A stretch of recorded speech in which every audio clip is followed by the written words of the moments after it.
তাকরিম তাশরিফ দুজনে মিলে খেলনার যে বাস, তারপর ক্রেন গাড়ি, এরোপ্লেন, জেট বিমান এগুলো নিয়ে খেলতেছে। আহা শৈশব, এই শৈশব আর পাবেন না।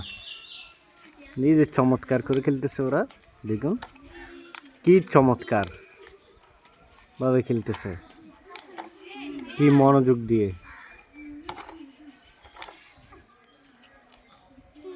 এই বয়সটা একবার চলে গেলে আর আসে না,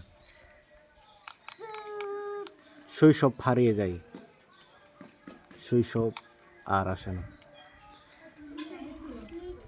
ফেলে এসেছে এই দিনগুলা অনেক আগে, অনেক দিন হয়ে গেল আমাদের এই শৈশব। তাকরিম, তুমি কি করতেছ ভাইয়া? আমি হচ্ছে ওই বালু দিচ্ছি। বালিগুলা আমি যে বালু ফুটি দিচ্ছি নি, বালুগুলা নিয়ে রে ওইদিকে দিয়ে রে এক সাইডে রাখতেছি। তো এই বাঁশ গাড়িগুলো উল্টে গেল কেন? ওগুলা একটা